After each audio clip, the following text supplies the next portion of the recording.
नमस्कार बच्चों, आज हम सब कक्षा 7 की हिंदी व्याकरण के चैप्टर 21 यानी पाठ 21 वाक्य शोधन को पढ़ेंगे यानी सेंटेंस करेक्शन। तो हम पढ़ेंगे कि सेंटेंस करेक्शन क्या होता है या वाक्य शोधन क्या होता है। वाक्य लिखते या बोलते समय कई प्रकार की अशुद्धियां हो जाती हैं यानी कई प्रकार की गलतियां हो जाती हैं हमसे। इसके दो कारण हैं यानी इन अशुद्धियों के या इन गलतियों के दो कारण होते हैं। पहला होता है उच्चारण दोष, यानी जब हम उच्चारण करते हैं तो गलती करते हैं या अशुद्धियां करते हैं। दूसरा है भाषा नियमों की सही जानकारी का अभाव, अर्थात हमें भाषा के नियमों की सही जानकारी नहीं होती है, इस वजह से हम गलती करते हैं या त्रुटि करते हैं, अशुद्धि करते हैं। वाक्यों की अशुद्धियों को इस प्रकार विभाजित किया जा सकता है, यानी जो वाक्यों में अशुद्धियां होती हैं, जो गलतियां होती हैं, उनको इस प्रकार से बांटा जा सकता है, विभाजित किया जा सकता है। पहले लिंग संबंधी अशुद्धियां, वचन संबंधी अशुद्धियां, पदक्रम संबंधी अशुद्धियां, कारक संबंधी अशुद्धियां, पुनरुक्ति संबंधी अशुद्धियां, सर्वनाम संबंधी अशुद्धियां, क्रिया संबंधी अशुद्धियां, विशेषण संबंधी अशुद्धियां, शब्दार्थ संबंधी अशुद्धियां तथा कुछ अन्य अशुद्धियां भी होती हैं जो कि हमारे द्वारा की जाती हैं, यानी हमसे हो जाया करती हैं। इन सभी के उदाहरण इस प्रकार हैं, यानी ये सारी जो अशुद्धियां होती हैं इनके उदाहरण इस प्रकार से दिए गए हैं। पहला है लिंग संबंधी अशुद्धियां, यानी लिंग संबंधी अशुद्धियां क्या होती हैं यह पहले आप जानिए। यहां अशुद्ध वाक्य दिया गया है और इधर शुद्ध वाक्य दिया गया है। ये लिंग से संबंधित वाक्य दिए गए हैं आपको। पहला है सरला भटनागर विद्वान है।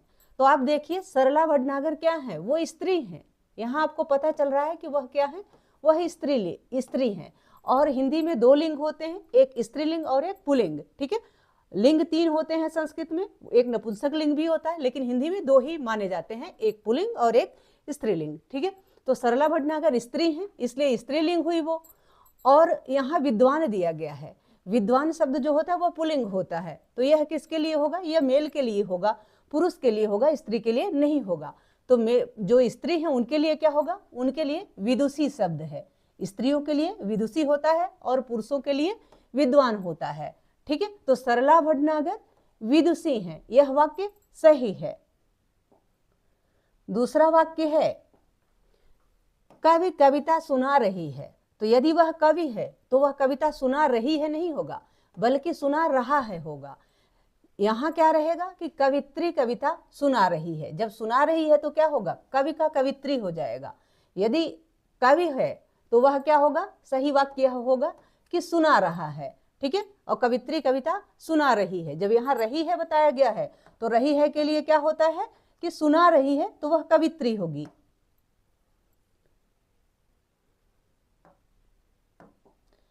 आगे तीसरा वाक्य है मेरे माताजी कल आएंगे। तो मेरे माताजी, यदि माताजी हैं तो मेरे नहीं रहेगा, क्या होगा, मेरी माताजी कल आएंगी। और वहां आएंगे यह शब्द नहीं होगा। यदि आएंगे शब्द होता है तो माताजी की जगह क्या होगा, पिताजी होगा। ठीक है, कि मेरे पिताजी कल आएंगे, इस प्रकार से। अगला वाक्य है चौथा, सीता बहुत बुद्धिमान थी। बुद्धिमान थी यानी बुद्धिमान शब्द पुरुष के लिए लगता है, यानी पुल्लिंग शब्द है यह। और जो स्त्री के लिए बुद्धिमान शब्द लगता है वह होता है बुद्धिमती, यानी वह बहुत बुद्धिमान थी, इसके लिए स्त्रीलिंग शब्द क्या होगा, बुद्धिमती होगा। तो यह शुद्ध है, और जबकि ये बुद्धिमान शब्द अशुद्ध हो गया क्योंकि यह मेल का है, पुल्लिंग का शब्द है। आगे पांचवा वाक्य है कि रमेश आज्ञाकारी शिष्य है। तो रमेश आज्ञाकारी शिष्य नहीं होगा, शिष्य है, क्योंकि रमेश क्या है, यह पुल्लिंग है। जब पुल्लिंग है तो यहाँ शिष्य का क्या होगा, शिष्य होगा, इसलिए यह शुद्ध है। और अगर यह शिष्य है यहाँ पे तो रमेश की जगह रेशमा हो जाता। यदि रेशमा रहता तो वह सही होता।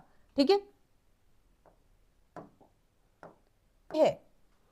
कि वर्षा ऋतु गंदा होता है। तो वर्षा ऋतु गंदी होती है, यह स्त्रीलिंग शब्द है। गंदा शब्द क्या होगा, यह पुल्लिंग शब्द हो जाता है। सातवां वाक्य है बच्चा बहुत देर से रो रही है। यदि बच्चा है तो वह रो रहा है होगा। ठीक है, और नहीं तो बच्ची होगा कि बहुत देर से रो रही है। तो सही वाक्य क्या होगा, या तो होगा बच्चा बहुत देर से रो रहा है या बच्ची बहुत देर से रो रही है, यह सही वाक्य होगा। ठीक है। दूसरा है वचन संबंधी अशुद्धियां, यानी वचन के प्रयोग में हम क्या अशुद्धियां करते हैं, क्या गलतियां करते हैं। ये जान लीजिए कि हिंदी में दो वचन होते हैं, एक वचन और बहुवचन। ठीक है। इधर अशुद्ध वाक्य है और इधर शुद्ध वाक्य दिया गया है। पहला वाक्य है वहां अनेकों लोग उपस्थित थे, तो अनेकों नहीं होता है बल्कि अनेक होता है। जो लोग शब्द होता है यह खुद ही बहुवचन होता है। ठीक है, इसलिए यहाँ अनेकों की जगह क्या होगा, अनेक होगा। ठीक है। दूसरा है कल हमारे घर बहुत सा मेहमान आ गया, तो यह वाक्य आपको ऐसे ही सुनने में ही गलत लग रहा होगा। यहाँ बहुत सा नहीं होता, बहुत से होता है। सा नहीं होता बल्कि क्या होता है, से होता है। और आ गया नहीं होता, आ गए होता है, आ गए होता है। तो सही वाक्य क्या है कि कल हमारे घर बहुत से मेहमान आ गए। तो यहाँ यह वचन संबंधी अशुद्धि हुई है। आगे है तीसरा वाक्य, उसका प्राण निकल गया। तो सही वाक्य क्या होता है, उसके प्राण निकल गए। तो उसका नहीं होता, उसका एक वचन है और उसके बहुवचन है, और प्राण बहुवचन शब्द होता है। निकल गया नहीं होता है बल्कि क्या होता है, निकल गए, गए होता है। ठीक है। तो शुद्ध क्या है कि उसके प्राण निकल गए, अशुद्ध क्या है, उसका प्राण निकल गया। ठीक है। चौथा वाक्य है पेड़ों पर पक्षी बैठा है। तो यदि एक पक्षी बैठा है तो वह पेड़ों पर नहीं होगा बल्कि पेड़ पर होगा। ठीक है, यहाँ पेड़ रहेगा। और यदि पेड़ों पर बैठा है तो बैठे हैं, ऐसा होगा कि पक्षी बैठे हैं। तो सही वाक्य क्या है कि पेड़ों पर पक्षी बैठे हैं, यानी पेड़ों पर बहुत से पक्षी बैठे हैं, यानी बहुत सी पेड़ों पर बहुत से पक्षी बैठे हैं। ठीक है। तो बैठा है यदि रहेगा तो बैठा है शब्द क्या है, यह एक वचन का शब्द है। तो यहाँ एक अकेला पक्षी बैठेगा, यानी पेड़ पर पक्षी बैठा है, ऐसा वाक्य इसका शुद्ध होगा। ठीक है। आगे है पांचवा, जो पांचवा वाक्य है उसमें कहा गया है कि पार्क में बच्चा खेल रहे हैं। तो यदि पार्क में खेल रहे हैं तो बच्चा नहीं होगा बल्कि क्या होगा, बच्चे। तो वाक्य सही होगा कि पार्क में बच्चे खेल रहे हैं। यदि बच्चा है तो वह खेल रहे हैं नहीं बल्कि खेल रहा है, इस प्रकार से होगा कि बच्चा खेल रहा है। और जब खेल रहे हैं यह है तो यह बहुवचन शब्द है, इसलिए सही होगा कि पार्क में बच्चे खेल रहे हैं। ठीक है। ये वचन संबंधी अशुद्धियां हो गई जो हो जाती हैं, तो इसका ध्यान रखना चाहिए। आगे तीसरा है पद क्रम संबंधी अशुद्धियां, यानी पदों के क्रम में हम क्या अशुद्धियां करते हैं, शब्दों को ये सही क्रम को लगाने में हम कहाँ गलती करते हैं। तो इधर अशुद्ध वाक्य दिया गया है और इधर शुद्ध वाक्य दिया गया है। जैसे पहला वाक्य है यहाँ शुद्ध गाय का दूध मिलता है। तो आप यहाँ देखिए कि पदों को यानी शब्दों को, पद को ही शब्द कहते हैं। तो कैसे गलत प्रयोग किया गया है, कैसे गलत तरीके से रखा गया है। यहाँ शुद्ध गाय का दूध मिलता है, यानी यहाँ गाय को शुद्ध कहा गया है, दूध को शुद्ध नहीं कहा गया है। जबकि सही वाक्य क्या है कि यहाँ गाय का शुद्ध दूध मिलता है। तो शुद्ध क्या होता है, शुद्ध दूध होता है। ठीक है। यहाँ ये नहीं कहा गया है कि कौन सी गाय है, यानी शुद्ध देशी गाय का, ऐसा भी नहीं है। ठीक है। दूसरा वाक्य है बच्चे को काट कर सेब खिलाओ। तो वाक्य देखिए यह गलत हो जा रहा है। जब आप बच्चे को काट देंगे तो फिर सेब किसको खिलाएंगे। ठीक है। तो वाक्य गलत है, वाक्यों का पदक्रम गलत लगा है, यहाँ शब्दों का पदक्रम गलत है।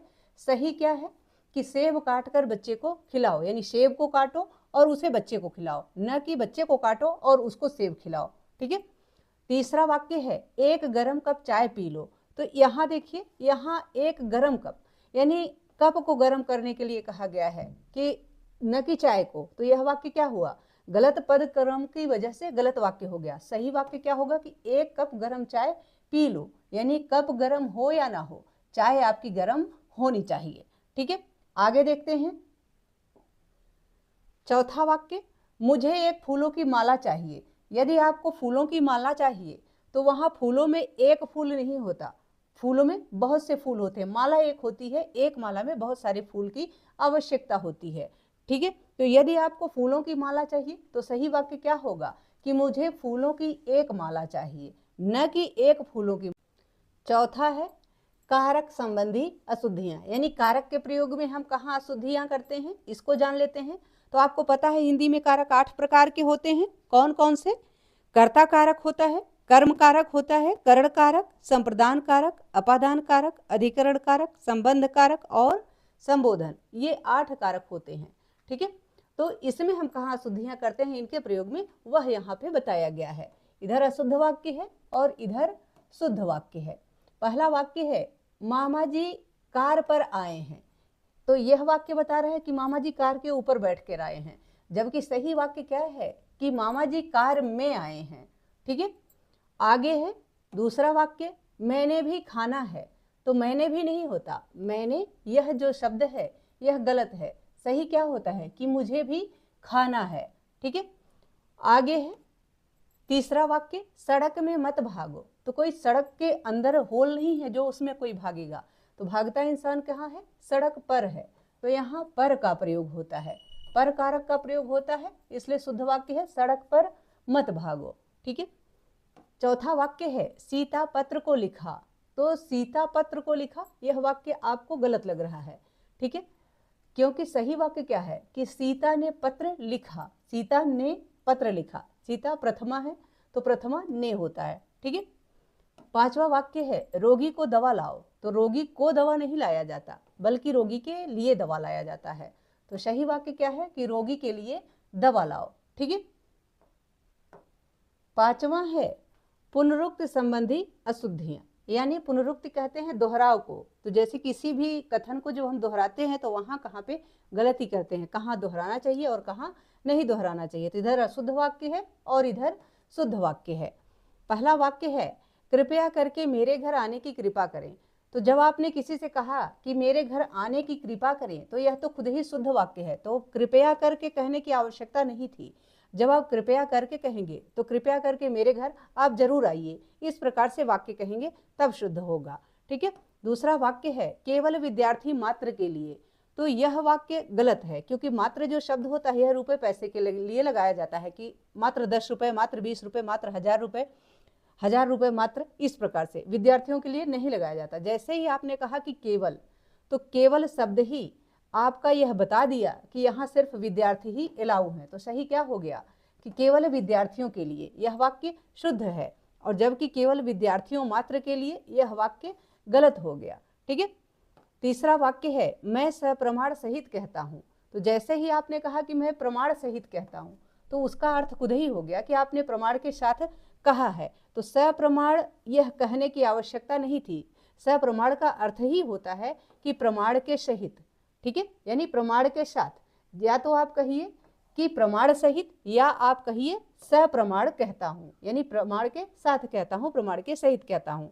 ठीक है, दोनों कहने की आवश्यकता नहीं है, तो यहाँ इसी की जो पुनरुक्ति हुई है, दोहरा हुआ है, यही गलत है। अगला वाक्य देखते हैं, चौथा वाक्य है कश्मीर के कई दर्शनीय स्थल देखने योग्य हैं, तो जैसे आपने कहा कि कश्मीर के कई दर्शनीय स्थल हैं, तो यहाँ दर्शनीय का अर्थ खुद ही होता है कि देखने योग्य। दर्शनीय का अर्थ क्या होता है, देखने योग्य, तो इसी को बार बार दोहराने की आवश्यकता नहीं है कि एक बार आपने दर्शनीय कहा, एक बार देखने योग्य कहा। देखने योग्य का अर्थ क्या होता है, दर्शनीय, दर्शनीय का अर्थ होता है देखने योग्य, तो सही वाक्य क्या हुआ कि कश्मीर के कई दर्शनीय स्थल हैं, यही सही है। ठीक है, दोहराने की आवश्यकता नहीं थी, दर्शनीय का अर्थ ही होता है देखने योग्य। ठीक है, पांचवा वाक्य है आप कब वापस लौटेंगे, जैसे ही आपने किसी से प्रश्न किया कि आप कब लौटेंगे, तो बात वहीं पूर्ण हो जाती है कि आप जहां जा रहे हैं वहां से वापस कब लौटेंगे, तो आपको यहाँ वापस शब्द को दोबारा लौटाने की आवश्यकता नहीं थी। जैसे आपने पूछा कि आप कब लौटेंगे, वाक्य पूर्ण हो जाता है, तो यहाँ जो वापस शब्द की पुनरुक्ति हुई है यह अशुद्ध है, और सही यह है कि आप कब लौटेंगे। ठीक है,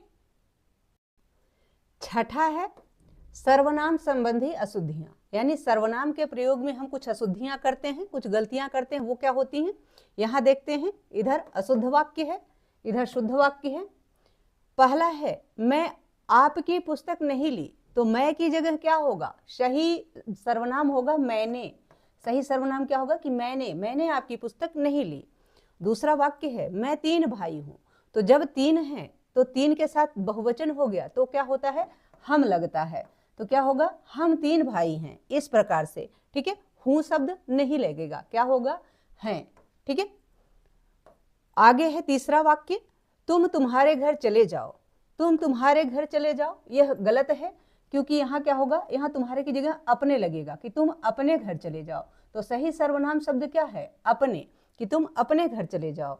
तुम्हारे शब्द की जो ये तुम्हारे शब्द का प्रयोग किया गया है यहाँ पे, यह सर्वनाम शब्द यहाँ पे गलत प्रयोग किया गया है।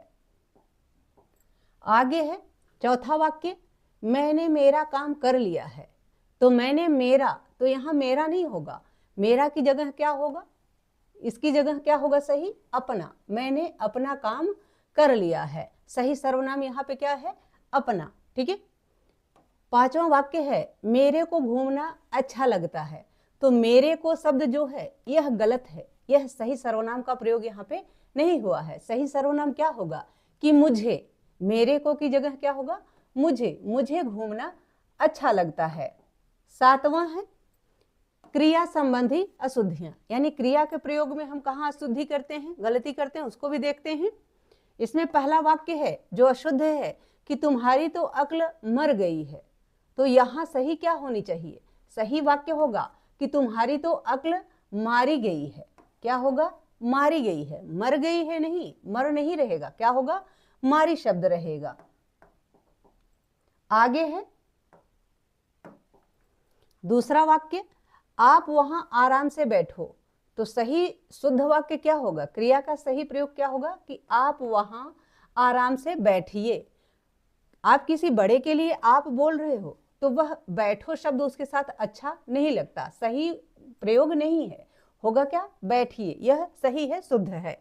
तीसरा वाक्य है, मैं आपकी बहुत इज्जत रखता हूं। तो कोई किसी की इज्जत रखता नहीं है, घर के अंदर रखने की चीज थोड़ी ना है इज्जत।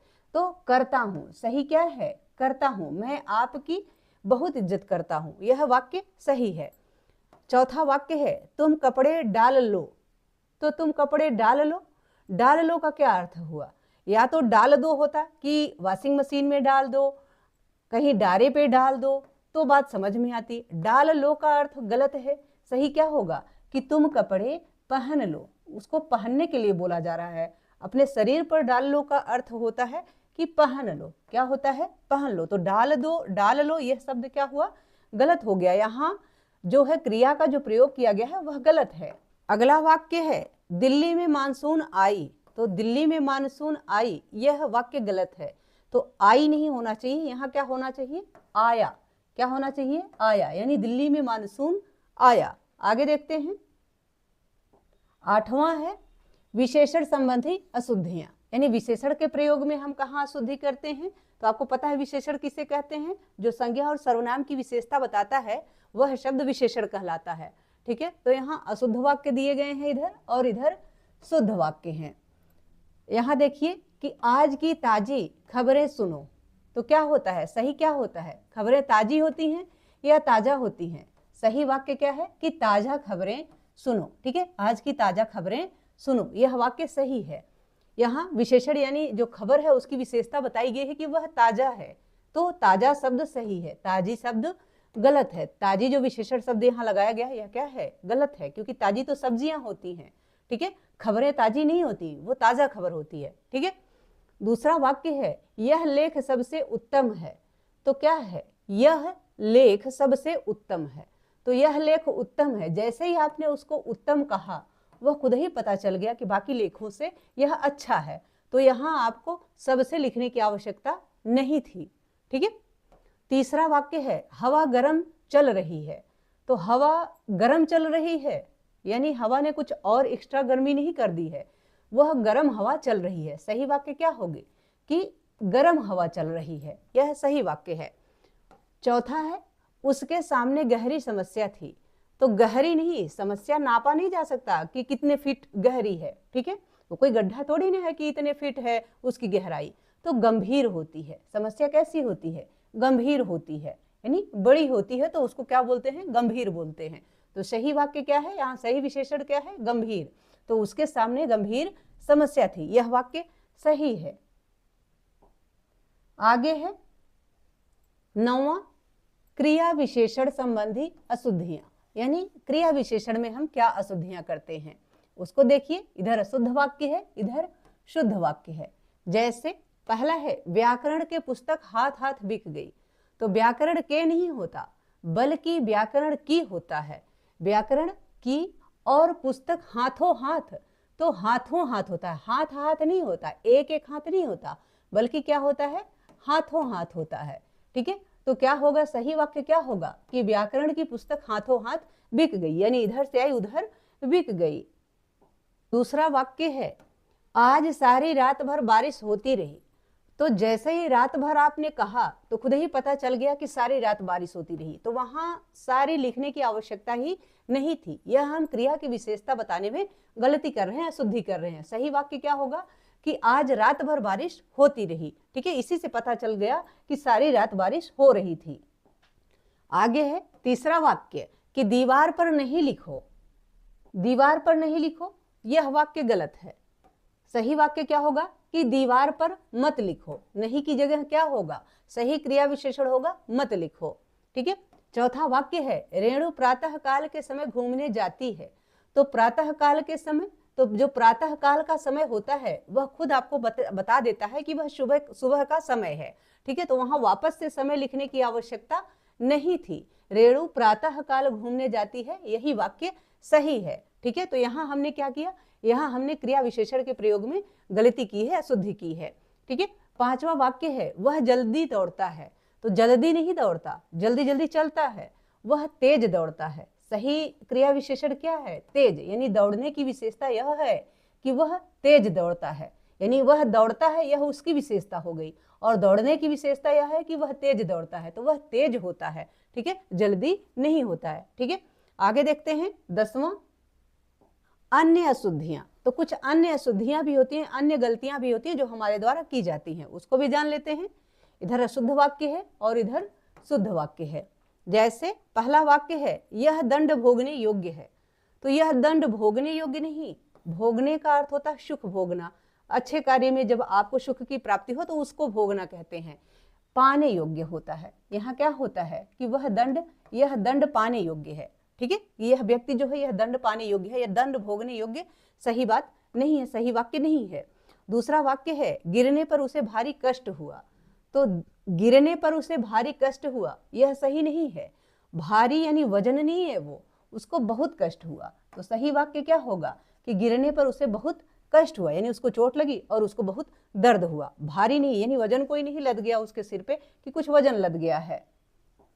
आगे है तीसरा वाक्य क्या यह संभव हो सकता है। तो यहाँ क्या है, यह अशुद्ध है। और सही वाक्य क्या है कि क्या यह संभव है। तो क्या यह संभव है, इसमें खुद ही समझ में आ जाता है आपको कि क्या यह संभव हो सकता है। तो यहाँ हो सकता है इस प्रकार से कहना आवश्यक नहीं था। सही क्या था कि यह संभव है, क्या यह संभव है, ऐसे जब आप पूछेंगे तो आपका प्रश्न खुद ही पूर्ण हो जाता है। ठीक है, चौथा वाक्य है हर कार्य समय पर कर देना चाहिए। तो कर देना चाहिए, हर कार्य समय पर कर देना चाहिए, इस प्रकार का वाक्य सही नहीं होता है। सही वाक्य क्या होता है कि हर कार्य समय पर करना चाहिए, कर देना चाहिए यह नहीं सही है। सही क्या है, करना चाहिए। ठीक है, पांचवा वाक्य है स्त्रियां विलाप करके रोने लगी। विलाप करके रोने लगी का क्या अर्थ हुआ, यहाँ रोने का अर्थ ही होता है कि विलाप करना। ठीक है, तो स्त्रियां विलाप करने लगी यानी रोने लगी, वो खुद ही हो गया। इसलिए यहाँ बार बार ये कहने की आवश्यकता नहीं है कि विलाप करके रोने लगी। विलाप करने का अर्थ ही होता है रोना। ठीक है, तो स्त्रियां विलाप करने लगी यह शुद्ध है, और जबकि विलाप करके रोने लगी यह गलत है, अशुद्ध है। आगे है आपने पढ़ा, यानी अब तक आपने पाठ में पढ़ा। क्या पढ़ा, लेखन में कई प्रकार की अशुद्धियां होती हैं। आपने पढ़ा कि लिखने में कई प्रकार की अशुद्धियां होती हैं, लेखन में कई प्रकार की अशुद्धियां होती हैं। दूसरी बात आपने ये पढ़ी कि ये अशुद्धियां लिंग, वचन, कारक, क्रिया, सर्वनाम, विशेषण, पुनरुक्ति, पदक्रम आदि संबंधी होती हैं। आगे आपने पढ़ा कि हमें शुद्ध वाक्यों का प्रयोग करना चाहिए, यानी जब हम वाक्य का प्रयोग करते हैं तो हमें शुद्ध और सही वाक्य का प्रयोग करना चाहिए। तो जब हमें भाषा का सही ज्ञान होगा, व्याकरण का सही ज्ञान होगा, तभी हम शुद्ध भाषा का प्रयोग कर सकेंगे, शुद्ध वाक्य का प्रयोग कर सकेंगे, शुद्ध वाक्य को लिख सकेंगे। ठीक है, आशा है कि पाठ आप सबको बहुत अच्छे से समझ में आ गया होगा। अब हम इसका अभ्यास कार्य कर लेते हैं। अभ्यास बहुवैकल्पिक प्रश्न, सही विकल्प चुनें। पहला प्रश्न है निम्नलिखित वाक्यों में से शुद्ध वाक्य चुनिए। तो निम्नलिखित वाक्यों में शुद्ध वाक्य क्या है कि गर्म हवा चल रही है, यह वाक्य शुद्ध है, बाकी वाक्य अशुद्ध हैं, इसलिए ग ऑप्शन आपका सही है। दूसरा प्रश्न है निम्नलिखित वाक्यों में कौन सा वाक्य अशुद्ध है। तो इसमें अशुद्ध वाक्य है कि मेरी माताजी आ रहे हैं, जबकि सही क्या होता है मेरी माताजी आ रही हैं, तो इसलिए का ऑप्शन आपका सही है। और बाकी जो वाक्य हैं ये सब शुद्ध वाक्य हैं। ठीक है, तो यहाँ आपको अशुद्ध छांटना था, तो का जो है वह अशुद्ध वाक्य था। ठीक है, आगे है तीसरा प्रश्न, सावित्री ने पत्र को राम को लिखा। तो सावित्री ने पत्र को राम को लिखा, यह वाक्य गलत है। इसका शुद्ध रूप क्या है? इसका शुद्ध रूप है सावित्री ने राम को पत्र लिखा। सही वाक्य क्या है कि सावित्री ने राम को पत्र लिखा, इसलिए का ऑप्शन सही है। आगे बोधात्मक प्रश्न है, तो अब हम बोधात्मक प्रश्नों को हल करेंगे। इसका पहला प्रश्न है कि भाषा में होने वाली अशुद्धियों के प्रमुख कारण क्या हैं। तो यानी जब भाषा में जो गलतियां होती हैं उसके प्रमुख कारण क्या है, यही आपसे पूछा गया है। इसका उत्तर है भाषा में होने वाली अशुद्धियों के दो प्रमुख कारण हैं। दो प्रमुख कारण हैं, ठीक है। कौन कौन से? पहला है उच्चारण दोष और दूसरा है भाषा नियमों की सही जानकारी का अभाव। ठीक है, अगला प्रश्न है, दूसरा प्रश्न है, वाक्य में होने वाली अशुद्धियों को जानने के लिए वाक्यों को सामान्यतः किस तरह विभाजित किया जा सकता है। तो इसका उत्तर इस प्रकार से है, वाक्य में होने वाली अशुद्धियों को जानने के लिए वाक्य को सामान्यतः इस प्रकार विभाजित किया जा सकता है। पहला, लिंग संबंधी अशुद्धियां, वचन संबंधी अशुद्धियां, पदक्रम संबंधी अशुद्धियां, कारक संबंधी अशुद्धियां, पुनरुक्ति संबंधी अशुद्धियां, सर्वनाम संबंधी अशुद्धियां, क्रिया संबंधी अशुद्धियां, विशेषण संबंधी अशुद्धियां, शब्दार्थ संबंधी अशुद्धियां तथा कुछ अन्य अशुद्धियां। इस प्रकार से उसको विभाजित किया जा सकता है। तीसरा प्रश्न है, निम्नलिखित वाक्यों को शुद्ध करके लिखिए। तो आपको यहाँ शुद्ध करके लिखना है, जबकि अशुद्ध वाक्य दिया गया है। क है, मेरी बहन बड़ी विद्वान है। शुद्ध वाक्य क्या होगा कि मेरी बहन बड़ी विदुषी है। ख है, वहां अनेकों लोग जमा थे। शुद्ध वाक्य होगा वहां अनेक लोग जमा थे। ठीक है। ग है, मैं तेरे से बात नहीं करना चाहता। शुद्ध वाक्य क्या है? मैं तुमसे बात नहीं करना चाहता। घ है, मैंने हस्ताक्षर कर दिया है। शुद्ध वाक्य है मैंने हस्ताक्षर कर दिए हैं। न है, रवि को काट कर आम खिलाओ। तो शुद्ध वाक्य क्या है कि आम काट कर रवि को खिलाओ। ठीक है। च है, तुम जल्दी से कपड़े डाल लो। सही क्या है कि तुम जल्दी से कपड़े पहन लो। छ है, प्रभा की बेटी बहुत देर से रो रहा है। सही वाक्य है प्रभा की बेटी बहुत देर से रो रही है। जय है, मेज पर पुस्तक रखी है नहीं। तो शुद्ध वाक्य क्या होगा कि पुस्तक मेज पर रखी है या मेज पर पुस्तक रखी है। ठीक है, दोनों ही वाक्य सही होंगे, लेकिन रखी है नहीं होगा बल्कि है होगा। झ है, हमको 3 भाई है। तो हमको 3 भाई है, यह वाक्य अशुद्ध है। शुद्ध वाक्य होगा कि हम 3 भाई हैं। न्या है, तुम्हारी अक्ल पर क्या पत्थर पड़ी है। तो यह वाक्य गलत है। सही वाक्य क्या है कि क्या तुम्हारी अक्ल पर पत्थर पड़े हैं। तो यह आपका सही प्रश्नवाचक वाक्य है। आशा है कि यह पाठ तथा इसका अभ्यास कार्य आप सबको बहुत अच्छे से समझ में आ गया होगा। यदि पाठ से संबंधित या वीडियो से संबंधित कोई सुझाव हो या आपकी कोई क्वेरी हो, प्लीज़ कमेंट बॉक्स में अवश्य लिखिएगा। वीडियो पसंद आए तो इसको लाइक करें, शेयर करें। चैनल पर नए हैं तो प्लीज़ इसे सब्सक्राइब अवश्य करें। बहुत बहुत धन्यवाद।